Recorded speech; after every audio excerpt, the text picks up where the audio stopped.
اتقا ہے، بعض لوگ سمجھتے ہیں کہ اس کے اندر تقویٰ ہے، بعض لوگ سمجھتے ہیں کہ اس کے اندر خباثت ہے، غلاظت ہے، فساد ہے، خون بہانا ہے، جہاد ہے، نہ جانے کیا کیا الزامات مذہب اسلام پر لگتے ہیں، لیکن ان سب کے ذمہ دار آج مسلمان ہیں۔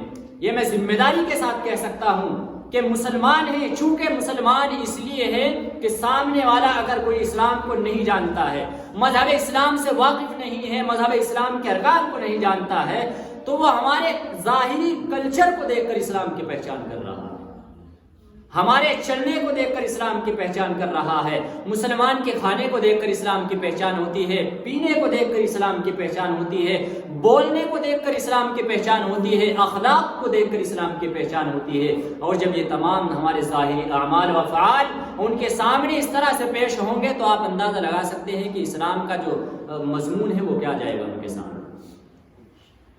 بھائی اگر دوسرے مذاہب کے لوگ ہمارے سامنے اپنے ظاہری اعمال پیش کریں گے تو ہم وہی تو سمجھیں گے کہ وہی ان کا مذہب ہے۔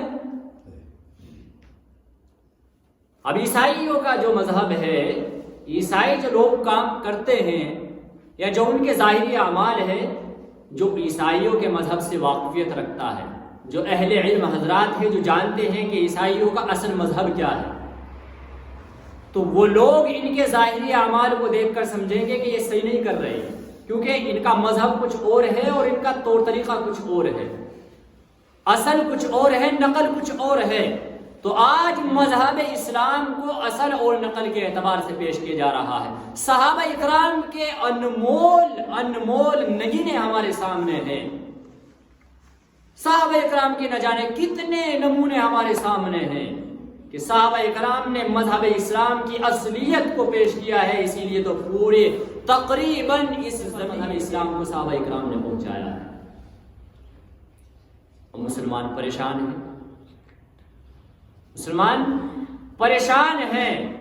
صحابہ اکرام ہم ہی سے ملتے تھے، صحابہ اکرام کی تاریخ تو سنی ہے نا۔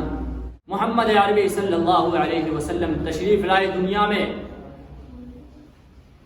میں تشریف لانے کے بعد انہی صحابہ میں سے اللہ کے نبی صلی اللہ علیہ وسلم نے محنتیں کر کے اللہ کے پیغام کو ان کے سامنے رکھ کے ان کو سمجھایا، بتایا مذہب اسلام کیا ہے، کر کے دکھایا، پیش کر کے دکھایا ہے، پیش کر کے دکھایا۔ ہمارے سامنے تو مسلمانوں کسی بھی شعبے کو لے لینا، کسی بھی محکمے میں آ جانا، کسی بھی کام کے اوپر آ جانا، کھانے سے لے کر پہننے تک، چلنے سے لے کر پینے تک، اٹھنے تک، بیٹھنے تک، سونے تک، ہر کام میں صحابہ کا نمونہ ہمارے سامنے ہے، اللہ کے نبی صلی اللہ علیہ وسلم کا طور طریقہ ہمارے سامنے ہے۔ اخلاق دیکھ لیجئے مسلمانوں کے، آپ باقی چیز چھوڑ دیجئے، آج مسلمانوں کے اخلاق دیکھ لیجئے۔ اللہ کے نبی صلی اللہ علیہ وسلم نے حدیث پاک کے اندر آتا ہے، ارشاد فرماتے ہیں کہ میں دنیا میں اخلاق کو مکمل کرنے کے لیے آیا ہوں۔ اسلام تلوار کے زور سے نہیں پھیلا ہے، اسلام اخلاق کے زور سے پھیلا ہے، اسلام کردار سے پھیلا ہے۔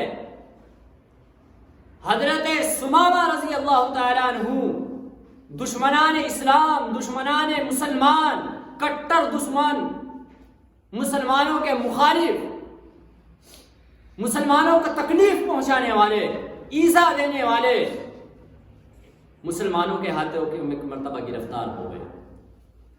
صحابہ اکرام نے مسجد نبوی کے ستون سے لا کر باندھ دیا۔ اللہ کے نبی صلی اللہ علیہ وسلم تشریف لاتے ہیں، فرمایا ثمامہ کیا حال ہے تمہارا؟ دشمنان اسلام، اخلاق، اسلام کیسے پھیلا؟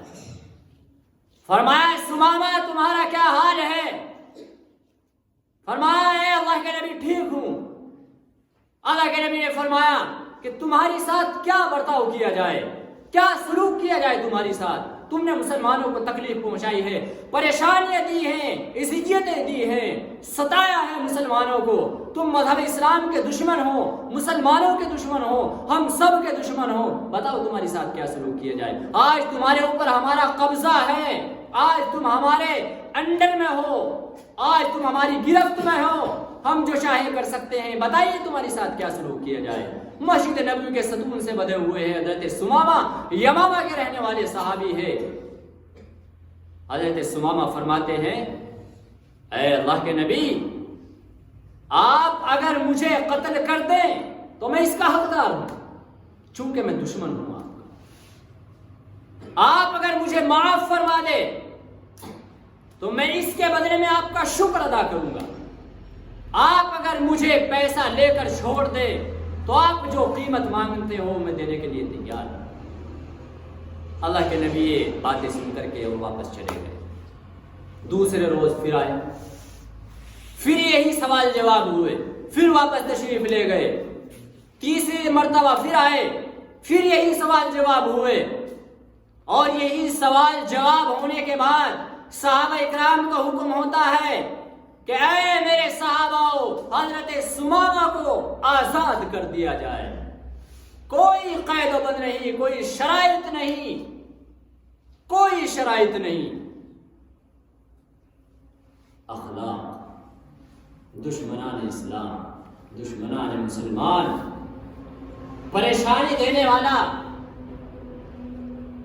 اگر مذہب اسلام ایک طرف عفو کو پسند کرتا ہے، درگزاری کو پسند کرتا ہے، معافی کو پسند کرتا ہے، تو ایک موقع پر مذہب اسلام یہ بھی کہتا ہے کہ دشمن کے چھکے چھڑا دو، لیکن موقع اخلاق کو ثابت کرنا پڑے گا۔ حضرت سمامہ رضی اللہ تعالیٰ عنہ آزاد ہوئے، آزاد ہو کر فوراً مدینے کے قریب کے ایک باغ میں گئے، وہاں جا کر کے غسل کیا، نہائے، مسجد نبوی میں تشریف لائے۔ اللہ کے نبی صلی اللہ علیہ وسلم تشریف فرمایا یا رسول اللہ، میں کلمہ پڑھنا چاہتا ہوں، ایمان میں داخل ہونا چاہتا ہوں، مجھے آپ کے اعلیٰ اخلاق نے، اعلیٰ کردار نے، مذہب اسلام کی خوبیوں نے مجھے دیوانہ اور گرویدہ کر دیا، مجھے کلمہ پڑھا دیجئے۔ تاریخ گواہ ہے کہ حضرت سمامہ اسی وقت کلمہ پڑھ کر مسلمان ہوئے۔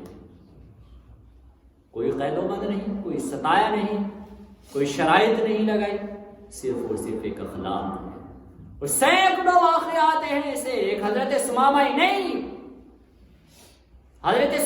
نہیں، جس وقت میں مکہ فتح ہوا، فتح مکہ کے موقع پر اللہ کے نبی صلی اللہ علیہ وسلم مکہ کے اندر داخل ہوتے ہیں، مکہ کو فتح کر کے مکے کے اندر داخل ہوتے ہیں۔ ایک دور وہ آتا ہے اللہ کے نبی صلی اللہ علیہ وسلم کے اوپر، تمام صحابہ کے اوپر مکے کی زمین تنگ کر دی جاتی ہے، مکے میں قدم رکھنا مشکل محال ہو جاتا ہے۔ اللہ کے نبی نے مکے کے اندر جو بیت اللہ کا متولی تھا، ایک مرتبہ 2 رکعت نماز پڑھنے کی اجازت مانگی کہ اے مجھے 2 رکعت نماز پڑھنے کی اجازت دے دی جائے۔ فرمایا اے محمد تمہیں اجازت ملنے والی نہیں ہے۔ وہ ایک دن پھر آتا ہے، تاریخ اس دن کی بھی گواہ ہے کہ جب مکہ کو فتح کیا گیا اور مکہ کے اوپر مسلمانوں کا قبضہ ہو گیا، اللہ کے نبی صلی اللہ علیہ وسلم تمام صحابہ کو لے کر، اپنے لشکر کو لے کر، اپنے ساتھیوں کو لے کر، اپنے سپہ سالاروں کو لے کر مکے کے اندر داخل ہوتے ہیں۔ مشرکان مکہ، دشمنان اسلام تھراتے ہیں، کانپتے ہیں، ڈر اور خوف اس قدر ان کے اندر ہوتا ہے کہ نہ معلوم آج محمد ہمارے ساتھ کیا سلوک کرے گا، معلوم نہیں کہ آج اللہ کے نبی صلی اللہ علیہ وسلم کا کیا رویہ ہمارے ساتھ رہے گا۔ لیکن تاریخ گواہ ہے، تاریخ نے نوٹ کیا ہے اس دن کو کہ فتح مکہ کے موقع پر اللہ کے نبی صلی اللہ علیہ وسلم جب اپنے لشکر کو لے کر مکہ کے اندر داخل ہوتے ہیں، آپ کی گردن جھکی ہوئی ہوتی ہے، نگاہیں نیچی ہوتی ہیں۔ آپ اندازہ لگائیے کہ وہ موقع ہو، آپ نے ایک شہر کو فتح کیا ہو، کسی شہر کے اوپر قبضہ کیا ہو، اور آپ کی نگاہیں نیچی ہو، یہ محمد کے علاوہ کوئی نہیں کر سکتا۔ یہ اعلیٰ اخلاق، یہ اعلیٰ کردار محمد الرسول اللہ صلی اللہ علیہ وسلم کو اللہ نے دے کر بھیجے تھے. ان تمام اخلاق کو مکمل کرنے کے لیے ہی اللہ کے نبی صلی اللہ علیہ وسلم تشریف لائے. تاریخ گواہ ہے اس چیز کی کہ وہی شخص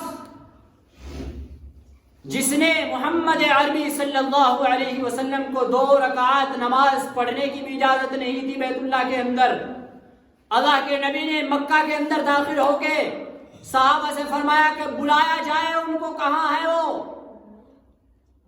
ان کو بلایا جاتا ہے، وہ ڈر اور خوف کی وجہ سے کانپتے ہوئے لرزتے ہوئے آتے ہیں کہ نہ معلوم محمد آج تمہارے ساتھ کیا سلوک کرے گا.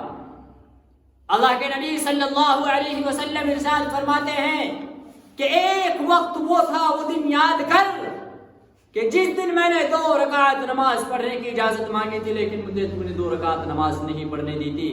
آج میں محمد مکہ فتح کرنے کے باوجود اس بیت اللہ کا امیر، اس بیت اللہ کا متولی اور اس بیت اللہ کی چابی آج پھر آپ کے حوالے کرنا چاہتا ہوں. تاریخ گواہ ہے کہ اسی شخص کے پاس وہ چابی اللہ کے نبی صلی اللہ علیہ وسلم نے رکھوائی اور اس کو ہی دی جس نے 2 رکعت نماز پڑھنے کی اجازت نہیں دی. یہ ہے مذہب اسلام کا اخلاق. اب آپ ایمانداری سے یہ بات بتائیے کہ اگر سچا اسلام، صحابہ والا اسلام، محمد رسول اللہ صلی اللہ علیہ وسلم والا اسلام اگر ہم لوگوں کے سامنے پیش کرے، جو مذہب اسلام کو نہیں جانتے ہیں ان کے سامنے پیش کرے، تو اسلام بدنام ہو سکتا ہے؟ نہیں ہو سکتا. آپ نے دیکھا کرناٹکا کے اندر کیا ہوا حجاب کو لے کر. یہ حجاب اور برقعے کا جو مسئلہ کرناٹکا سے شروع ہوا، بعض مسلمان نہیں جانتے تھے حجاب کی حقیقت کیا ہے، پردے کی حقیقت کیا ہے، لیکن اللہ نے اس بچی کو سلام پیش کرتا ہوں میں، اس اپنی بہن کو جس کے ذریعے سے اللہ نے کام لیا اور آج ان لوگوں تک بھی حجاب کو پہنچا دیا ہے جو لوگ حجاب کو کبھی جانتے بھی نہیں تھے. جو لوگ حجاب کے بارے میں، حجاب کے تعلق سے غلط سوچ رکھتے تھے، آج اس مسکان کی بدولت اللہ نے حجاب کی اصلیت کو ان تک بھی پہنچا دیا. چھ جائے کہ اس کو پولیٹیکل مدعا بنا دیا گیا، چھ جائے کہ اس کو سیاسی روٹی سیکنے کا مدعا بنا دیا گیا، لیکن حجاب کو اللہ نے اس کے ذریعے سے ایسی جگہ تک پہنچا دیا جو لوگ حجاب کو کبھی جانتے بھی نہیں تھے، جو پردے کی اصلیت سے واقف نہیں تھے، جو پردے کو نہ معلوم کیا سمجھتے تھے. تو ان کے سامنے جب پردے کی حقیقت گئی، جب حجاب کی حقیقت گئی، جب حجاب کی فضیلت ان کے سامنے گئی تو انہوں نے بھی حجاب کو قبول کیا. تو مذہب اسلام کا کوئی بھی پہلو اٹھا کر کے دیکھ لیجئے، کوئی بھی پہلو، اور اللہ کے نبی بھائی بات مت کریں تھوڑی دیر بس. اللہ کے نبی صلی اللہ علیہ وسلم کا یہ اعلیٰ کردار اور یہ اعلیٰ اخلاق دیکھ کر صحابہ اکرام کیسے گرویدہ ہوئے ہیں، کیسے دیوانے ہوئے ہیں، یہ بھی تاریخ گواہ ہے. محمد عربی صلی اللہ علیہ وسلم کا آخری وقت ہے، آپ مرض الوفات میں مبتلا ہیں، آپ کو شدید بخار ہے، چہرہ مبارک سرخ ہوا جا رہا ہے. اللہ کے نبی صلی اللہ علیہ وسلم نے حضرت بلال رضی اللہ تعالی عنہ کو ارشاد فرمایا، اے بلال جاؤ مدینہ کے اندر اعلان کرا دو کہ اگر محمد الرسول اللہ پہ کسی کا کوئی حق ہو، کوئی قرض ہو تو وہ آ کر مسجد نبوی میں مجھ سے اپنا حق لے. حضرت بلال کون ہے؟ حضرت بلال کون ہیں؟ کس مدرسے کے پڑھے ہوئے ہیں؟ کس مسجد کے سبق لیے ہوئے ہیں؟ حضرت بلال اللہ کے نبی صلی اللہ علیہ وسلم کے شاگرد ہیں، آپ کے سپاہی ہیں، آپ کے صحابہ ہیں، اور ایسے صحابے ہیں جن کے بارے میں تاریخ کہتی ہے کہ حضرت بلال رضی اللہ تعالیٰ عنہ کو مکہ مکہ کے اندر جتنا ستایا گیا کسی صحابی کو نہیں ستایا گیا۔ حضرت بلال رضی اللہ تعالیٰ عنہ کے بارے میں یہاں تک آتا ہے کہ مکہ کی تپتی ہوئی ریتیلی زمین پر لٹا کر ان کو داغ دیا جاتا تھا، اور حضرت بلال سے کہا جاتا تھا او بلال تمہیں اسی طرح سے تڑپ تڑپ کر مرنا ہوگا، یا کہہ دیجئے کہ محمد الرسول اللہ کو میں رسول نہیں مانتا ہوں، ایمان سے پھر جائیے۔ لیکن وہی بلال تھا، وہی مذہب اسلام کا سپاہی تھا کہ مرتا مرتا اور تپتا تپتا بھی کہتا تھا کہ احد احد، اور کہتا تھا کہ اے دشمنان اسلام آپ کے اندر جتنی طاقت ہو لگا دو، جتنی ہمت ہو استعمال کر لو، مجھ بلال سے محمد الرسول اللہ کے خلاف ایک بات نہیں کہہ سکتے۔ حضرت بلال وہ صحابی تھے، آپ نے آخری وقت میں حضرت بلال کو اعلان کرانے کے لیے بھیجا کہ جاؤ مسجد نبوی کے اندر جمع ہوتے ہیں۔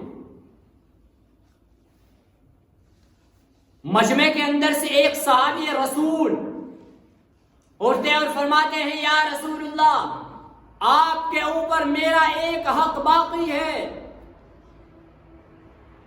اس جملے کو سن کر حضرت عمر رضی اللہ تعالیٰ عنہ کا خون کھول جاتا ہے۔ حضرت عمر فرماتے ہیں اے صحابی رسول کیا آپ محمد الرسول اللہ سے بدلہ لینا چاہتے ہو؟ آپ حالت نہیں دیکھ رہے ہو، بخار ہے آپ کو، آپ کا چہرہ بھی سرخ ہوا جا رہا ہے، اگر آپ کو بدلہ لینا ہے تو میں عمر تیار ہوں، مجھ عمر سے جو چاہو بدلہ لے لو، لیکن محمد الرسول اللہ سے بدلہ لینے کی ہمت نہ کرو۔ یہ عاشقان رسول تھے۔ اللہ کے نبی صلی اللہ علیہ وسلم نے فرمایا اے عمر ٹھہر جاؤ، انہیں بدلہ لینے دو۔ فرمایا یا رسول اللہ احد کی لڑائی میں، جنگ احد کے موقع پر میری پیٹھ پر آپ کا ایک کوڑا پڑا تھا، میں اپنا بدلہ لینا چاہتا ہوں۔ اللہ کے نبی صلی اللہ علیہ وسلم نے کوڑا منگوایا۔ سرکار دو عالم صلی اللہ علیہ وسلم ارے اس ذات اور اس ہستی کے بارے میں وہ لفظ کہاں سے لاؤں، ان کی بڑائی کس طرح کروں جن کی وجہ سے میں اور آپ آج یہاں بیٹھے ہیں، جن کی وجہ سے یہ شجر، یہ حضر، یہ بلڈنگ، یہ کاریں، یہ موٹریں، یہ ایسیا، یہ گاڑیاں، یہ بنگلے، تمام چیزیں جس کے صدقے میں بنی ہوں، اس کی تعریف کیسے بیان کر سکتے ہیں، کیسے کریں اس کا حق ادا؟ مسلمانوں نے سنتوں کو ایک محض سنت سمجھ کر چھوڑ دیا۔ سنت کس چیز کا نام ہے بھائی؟ سنت اس عمل کو کہا جاتا ہے جس کو آپ صلی اللہ علیہ وسلم نے کیا ہو، اور ہم اس ذات اقدس جس کی شہرت کا ڈنکا عرش سے فرش سے عرش تک بجا ہو، جس کی شہرت کا ڈنکا فرش سے عرش تک بجا ہو، اس کے فرمان کو آج ہم نظر انداز کر رہے ہیں، اس کے فرمان کو نظر انداز کرتے ہیں۔ دیکھا ہے نا جمعے میں وقتاً فوقتاً آئے، 2 رکعت نماز پڑھی اور باقیہ سنت ختم ہے۔ کیا ہے؟ کون سا اسلام، کون سا دین ہے، کون سی محبت ہے اللہ کے نبی سے؟ کیا چہرہ دکھائے گا مسلمان کل قیامت کے دن؟ کیا چہرہ سامنے لے کر کے جائے گا مسلمان؟ ہم کیا لے کر کے جائیں گے؟ کیا جواب دیں گے؟ اللہ کے نبی نے اگر ایک مرتبہ ہم سے منہ موڑ لیا اور ہم سے سوال کر لیا کہ اے میرے امتی کیا میری سنت سے اتنی نفرت تھی تجھے، میری سنت سے اتنا اعراض تھا کہ کبھی میری سنت کو زندہ کرنا تو نے گوارا نہیں سمجھا، آج میں تیری سفارش کیسے کر دوں؟ اللہ سے تیری سفارش کیسے کر دوں؟ مگر وہ رحمت للعالمین، وہ رحمت للعالمین، اس نے یہاں بھی ساتھ نہیں چھوڑا اپنی امت کا، وہ وہاں بھی ساتھ نہیں چھوڑے گا۔ لیکن سوچنے کی بات یہ ہے کہ اگر منہ موڑ لیا تو کہاں جائیں گے؟ کہاں جائیں گے؟ کس کے پاس جائیں گے؟ اس ہستی نے اس ہستی کا انصاف کوڑا منگایا. صحابی رسول نے عرض کیا یا رسول اللہ میری ننگی پیٹھ پر کوڑا لگا تھا. اللہ کے نبی نے فرمایا کہ میں اپنی قمیض مبارک اتارتا ہوں. رسول اکرم صلی اللہ علیہ وسلم نے اپنی قمیض اپنا کرتا اتار دیا اور اپنی پیٹھ سامنے کر دی کہ میرے صحابہ اپنا بدلہ لے لے. وہ صحابی رسول فوراً آگے بڑھتے ہیں اور جا کر کے آپ کی پیٹھ کو چوم لیتے ہیں اور فرماتے ہیں یا رسول اللہ ایسا ہو سکتا ہے کہ میں بدلہ لے لوں. میں نے یہ حرکت انجام اس لیے دی ہے کہ میں آپ کی وہ مہر نبوت کو بوسہ دینا چاہتا تھا جو آپ کی پیٹھ پر لگی ہوئی. یہ عشق تھا صحابہ کا, یہ عشق تھا, یہ محبت تھی. اس لیے رضی اللہ تعالیٰ عنہ و رسول کا لقب ملا. ہم ہی جیسے تھے وہ, ہم جیسے ہی انسان تھے وہ, لیکن مذہب اسلام کے لیے کیا قربانیاں دی ہیں. آج اصل میں ہمیں قربانیاں دینی نہیں پڑی. مسلمانوں کے گھر میں پیدا ہوئے ہیں, امام صاحب جاتے ہیں اذان پڑھ دیتے ہیں, مسلمان ہو گئے, بڑے ہوتے چلے گئے, ایک کلمہ یاد ہوا, کبھی مسجد میں چلے گئے, کبھی مدرسے میں چلے گئے, 2 کلمے یاد ہوئے ہو گئے. ایمانداری سے آپ بتا دیجئے کہ مسلمان مذہب اسلام کو ماننے والے بیٹھے ہیں, اور مجھے بتا دیجئے کہ اسلامی مہینوں میں سے کون سا مہینہ شروع ہوا ہے؟ کتنے لوگ بتا سکتے ہیں؟ مارچ بچہ بتا دے گا. میں نہیں کہتا کہ مارچ نہیں بتانا, ضروری ہے یاد رکھنا, لیکن مذہب اسلام کو ماننے والوں, غیور مسلمانوں کیسے بھول گئے اپنی تہذیب کو, اپنی تاریخ کو کیسے بھول گئے آج مسلمان, جو اپنی تاریخ بھی یاد نہیں رکھ سکتا, اپنے مہینے یاد نہیں رکھ سکتے, اپنے دن یاد نہیں رکھ سکتے, اور جو قوم اپنی تاریخ کو بھلا دے گی تنزلی اس کے سر پر منڈراتی ہے. اس کے تنزلی میں کوئی تردد نہیں ہے جو اپنی تاریخ کو بھلا دے.